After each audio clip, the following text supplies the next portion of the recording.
Hey guys, David here with Filipino American couple, a couple story. Please like our videos, share our videos, and of course, please hit that subscribe button. Today I'm going to talk a little bit about a topic that might be a little sensitive. If you have been, or you are around, or you want to be involved in around the Asian communities, then I have a terminology that I would like to share with you guys today. Now, the first being expat. What is an expat? An expat is usually somebody from a first world country, let's say the United States, Australia, who moves to a third world country. A lot of times it's Asia, but it could be South America, Jamaica, DNR, all of those things, just other third world countries. Now, these folks moved there for a lot of different reasons. The word expat comes from being the bigger words of expatriate. Now, so in the United States, for instance, we consider ourselves patriots. When we leave our country to go live in another country, maybe we're sick of the tax rate, or sick of the government, or sick of this, or sick of that. Well, a lot of times we refer to ourselves as expats because we don't want to be considered immigrants in another country. Why that is, I don't know, but okay, so we don't want to be called immigrants, we want to be called expats, expatriates.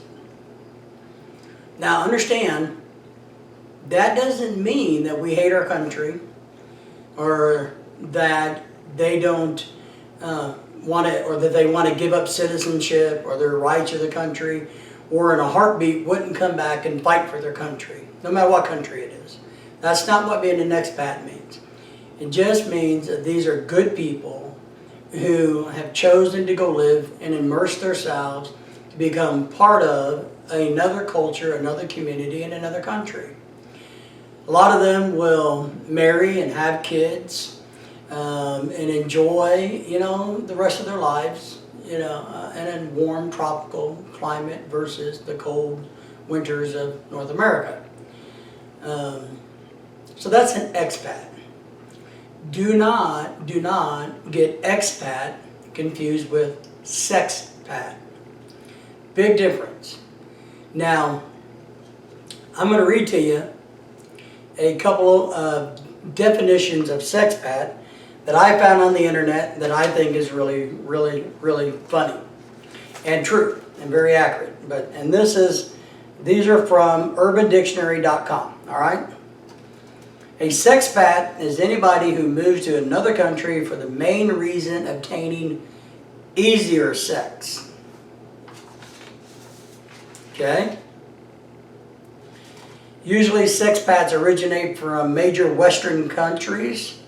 A lot of Germans, Americans, English make up the vast majority. Most of them travel to Southeast Asia, but it could be South American countries, Caribbean countries also. So, sexpats have only 3 motivations.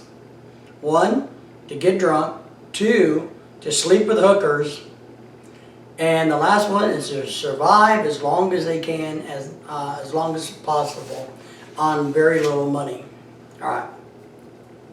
Here's my favorite. Sexpat. Once again, this is the urbandictionary.com. Usually referring to a creepy, fat, balding white male who goes to a third world country to exploit his white privilege, looking for a favorable currency exchange rate in host countries. A sex tourist on extended stay. These men have no game in their home countries and have typically low-level jobs back home. So they're low functioning is what this is saying. Alright. So those are a couple little definitions of a sexpat. It's very true. So keep in mind, sexpat, expat, two different things. There are, I'm gonna give you three categories of sexpats. All right. The first category of sexpats are the gentlemen that go over to these countries looking for hookers. Now, why do they go to Southeast Asia or South America looking for hookers versus in their home country? One, because usually they're so disgusting that even hookers in their own country won't have anything to do with them. And two, that they can go to Southeast Asia and live on $1,000 a month in a dump but in a very low budget area that will allow them easy access to cheap hookers, $5, $10, $20 hookers, and they can take advantage and exploit that. Because you got to remember, if your main goal in life is to sleep with hookers, well, you really don't care about how nice of a one-bedroom apartment you have, or a studio that you have, or even just a room in a building with a common bathroom. Real common, real cheap there. You want to go live in Southeast Asia really cheap, well, you can do it. You can do it for, $100 a month, living in a crappy building, in one room and a shared bathroom amongst 30 or 40 other rooms. So, but a lot of these guys will do that just so they can go over and sleep with hookers on the cheap and drink and party and live out their deviant fantasy, I guess. Our second type of sexpat are the ones that are pedophiles. They actually have in mind of finding children to sleep with. We have them in America and all over the world also. They're everywhere. But in a lot of third world countries, there hasn't been a lot of checks and balances put into place to catch these guys. So they take advantage of that. Now, a lot of these guys aren't going to live in downtown Manila where all the hookers are. They're going to migrate out of the community, out of the big hustle bustle, into the communities where they can befriend neighborhood children, just like they do in the United States. Soccer coaches, baseball coaches, whatever, school teachers, whatever it may be, befriends these kids and grooms them and then molests them. Now, part of what happens a lot of times is a lot of these guys in their home countries will be in trouble. So maybe they finally got caught in their home country and they're waiting to go to trial. So what they decide to do is they see the writing on the wall. Look, I'm getting ready to go do 10 years in prison, so I'm going to pack my bags and I'm going to go live in Southeast Asia where I can molest kids unknown. So they do that, and because it's not on their passport, they've not been convicted, so they're allowed into these countries. Now, so that happens a lot. Eventually and hopefully they will get caught and sent to prison in that country, and then that country will send them back to their home countries to be finish their sentence there. So that happens a lot. It's in the news quite regularly if you follow anything going on in Asian and third world countries. So we have the pedophiles, that type. The third type are the sexpats that are looking for normal young ladies because they don't want to have to pay them, or they don't want to sleep with the hookers. So they go looking for just normal, everyday girls, and they might find 1 out of 30 that will bite. So what they do is they go run a game on them. Say, oh, baby, you're so beautiful. Wow, I can see you being my wife. You should come with me. I'll take you to dinner. Let's go to the hotel. Now, you may be asking yourself, well, if those girls are that stupid to follow that guy or to believe him, well, then that's their fault. No, it's not. And let me tell you why. In a lot of these cultures, the it's part of their heritage, part of their culture, to want to be wives, want to be mothers. They love family. They're happy people. And to them, having a family, growing a family, making a family, being part of a family is all a good thing. And also you got to realize in these countries, like we used to do before the 1960s in the United States, it's called courting. So if you meet a girl and you hit it off, now it doesn't mean it's going to lead to marriage, but it means that the two people are working on that common goal of, let's see if this relationship goes into marriage. Otherwise, they don't do that. They don't just hang out with boys or girls or whatever it is just to be hanging out in a relationship way. I mean, friendship is one thing, but in the thought of having a relationship. So they kind of need to have an understanding, yes, I like you, you like me, okay, we should look and see if this is going to work to lead towards marriage. It's courting, no big deal, but that's what we used to do here, and a lot of those countries still do that, which is a good thing. So, because they kind of commit to themselves.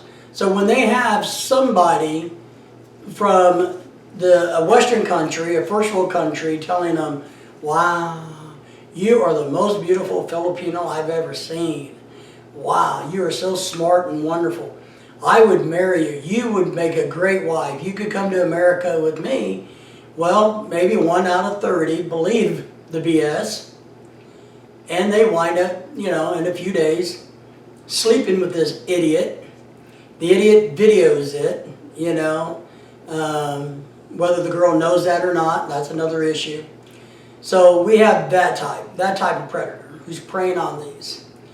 The bad news is the next day the guy leaves and dumps the girl, and the girl has no clue what the hell just happened. She doesn't understand. So those are the 3 basic types of sexpads. Not to be confused with expats, which are just good everyday people trying to live their lives in another country from their home country. All right. Now, here's what we have going on now, and here's where the advice starts to come in. If you're a sexpat, you might want to listen to some of this. As in the United States, in the late 90s and the 2000s, there was all kinds of a big push by TV and media to go after predators. Because these predators were going after children on the internet, telling these 13-year-old girls, yeah, your parents are bad people, I'll buy you a car and give you all this alcohol you want, I'm the man of your dreams, and it's some 35-year-old pervert, who's trying to sleep with a child. So our law enforcement and media got involved, and to this day, I know law enforcement works very, very, very hard to try to prevent this. It still happens every day. We see it every day, but I do believe it has helped tremendously. I really do that, and I applaud the law enforcement. Law enforcement does a lot of bad, but you also got to realize they do a lot of really good things also. So we need to applaud that. Now, what's happening is these third world countries are starting to do the same thing. So not only are they setting up sting operations for prostitution, so like we do in the United States, they go after Johns in the United States. Not only the hookers, but the guys looking for the hookers, what they call Johns in the U.S.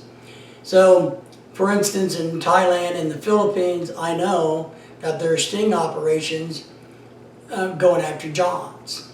So, and that hasn't been the normal, but now it's starting to become more normal. They're also realizing that the sex trade industry is bad for business on a global standpoint. These countries want to become second world countries than first world countries. They want economic development. And they're starting to realize to get companies from around the world to come there and to invest in their infrastructure and to invest into their economy, that they got to kind of clean up their act. They got to make it more user-friendly for everybody, and getting rid of the sexpats is part of that. So they're now doing sting operations. They're getting rid of what they would call Walking Street in Angelo City in the Philippines, because that was known for years as the place to go if you were a sexpat, apparently. So